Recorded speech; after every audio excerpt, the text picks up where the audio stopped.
Fly fishing can be a deeply satisfying and rewarding hobby. It's divided into two halves. There is the actual fishing itself, and also there is the tying of the flies. Now, tying the flies is a deeply satisfying activity in its own right, and greatly enhances the experience of catching a fish when you've caught it on a fly that you tied yourself. So even in the closed season, one can get a great deal of pleasure out of it. This series of videos is intended to teach the basic fundamentals. I may do subsequent videos later on looking at specific types of fly, but what I'm mainly trying to do is an introduction to the tools and techniques that will allow you to experiment and develop flies of your own that will give you a good opportunity to catch that fish. To begin with, one needs an array of tools. That array need not be extensive, but there are certain basics that are extremely helpful. The first, and perhaps most obvious, is a fly vise. This is designed to hold the hook in a steady and useful position. Hackle pliers, curved scissors, preferably pointy, a bobbin holder, and a dubbing needle are really all the basics you need to get started. Of course, there are many other tools available beyond that, and certainly if you start tying flies on a regular basis, you'll want to get to those. And there are the option of working with fewer tools as well, but frankly, these really are pretty much the basics, and you'll find them all extremely useful. Buying the best vise you can get for your budget is not a bad idea, but you don't necessarily need the very, very best, certainly not when you're beginning. But these basic tools that you're looking at here are tools that I've been using for many years and work extremely well. So to begin with, we're going to tie a very basic fly using very basic materials, just to give an overview of how this is done. I'm going to be using turkey wing feather for the main bit of feather. We're also going to use a black cock hackle, as well as a bit of holographic tinsel. The hook I'm using is a number 8 long belly Drennan, and we'll also use just a little bit of varnish at the end. This is a sort of a blue varnish, just because I have it to hand. So to begin with, you have to start by tying on. And you tie on by getting the thread over the hook and wrapping it onto itself.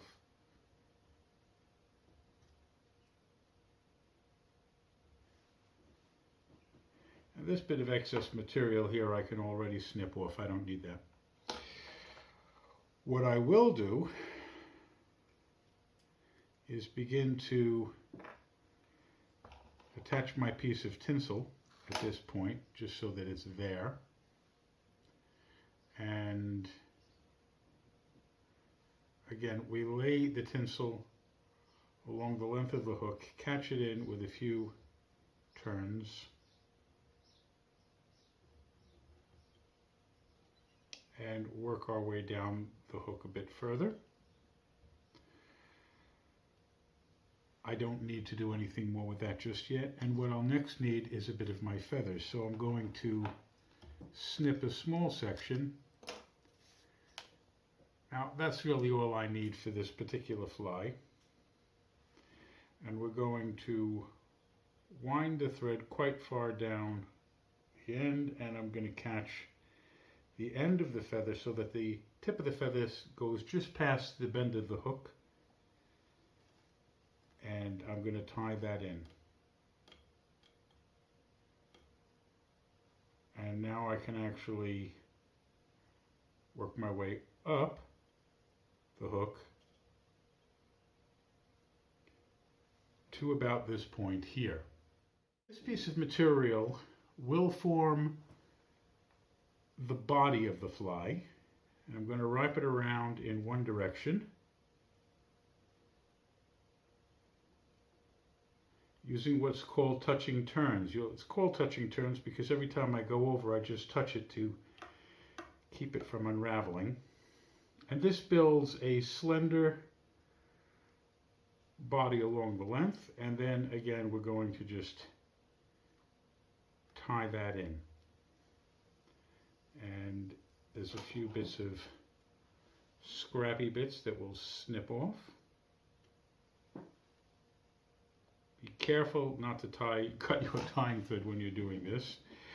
And then what you then do is you take your tinsel or wire or whatever you're using, put a couple of turns on the base of the hook, and then again in a wide spiral go across what you've just tied on. And what's important here is that it is a wide spiral, but you're also having to wind in the opposite direction that you just wound in. I've got a bit of extra material there that I need to just trim. That was hiding from me.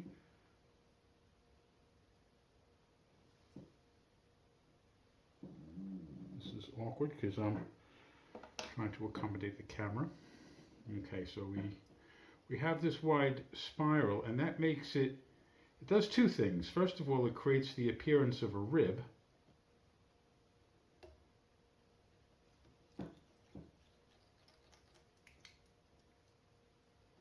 And the other thing that it does is it creates rather a lot of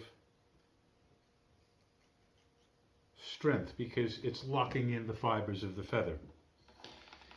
And that's right, so that's all tied in place. So we have a slender body, and fish prefer those.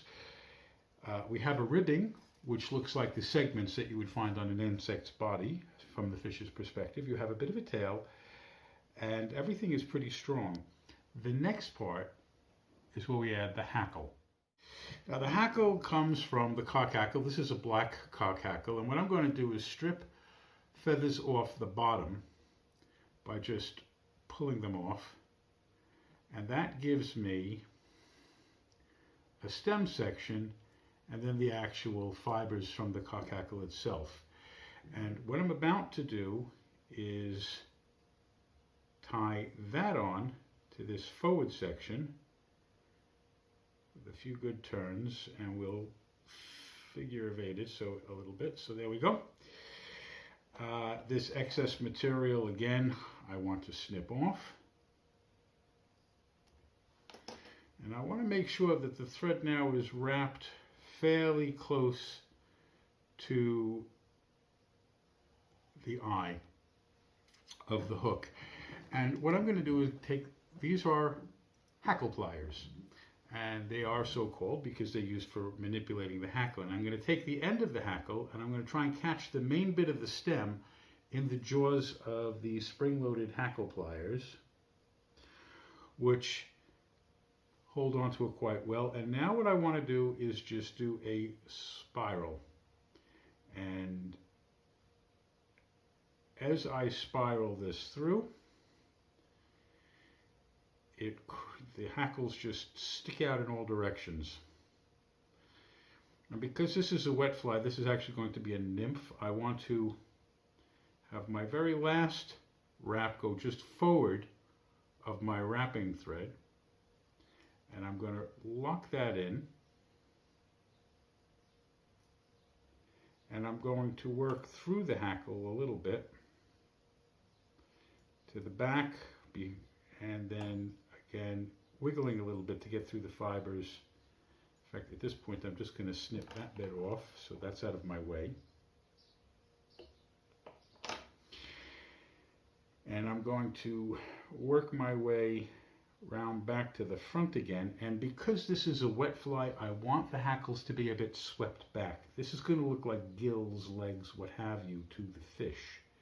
And if I sweep them back a bit like so, and then do a bit of a tie on to create a neat little head in the front. If there's a couple of little fibers sticking out, again, they can be gently snipped off. Again, being very careful not to snip your wrapping thread, because that's a good way to ruin a fly very quickly. It doesn't matter that they're not all flat back on the fly, but if we can make a nice neat head, and when it's pulled through the water, those will undulate a little bit and be very interesting to the fish. The next thing I want to do, though, is to begin to lock this down. So again, pulling everything back, I'm going to put my finger on the top here. I'm going to create a loop, and the loop will tighten up on the head, and I'm going to make a second one of those. Oops, and that fell off. Very good. So we get that second loop onto the head as well. And again, pull down, gently locking it in. And at this point, we want to finish it off with what's called a whip finish. Now, there are two ways of doing a whip finish. You can use a special whip finishing tool, or you can do it by hand. I personally prefer doing it by hand. But I think what I'll do is I'll use this tool to begin with, just so that you can see how that is used. So using the whip finishing tool, we catch the line in the spring-loaded portion, and then we catch the line again away from the fly in the second hook. And when you hold it up, you have this figure 4, which, if you wrap around the end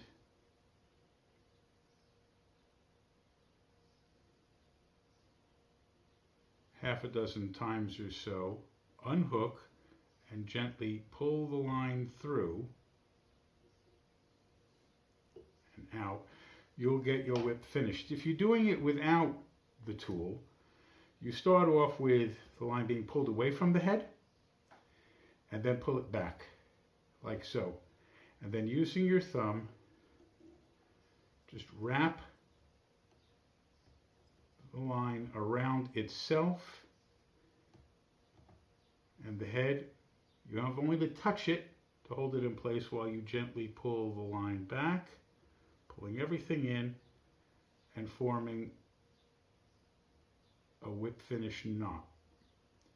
It's got a little stuck there because it's a little tangled. And this is exactly where sometimes a dubbing needle can come in quite handy, because we can undo that little knot. And then that goes through. So we've got a double whip finish here, which is quite strong. One I did with the tool, one I did with my fingers.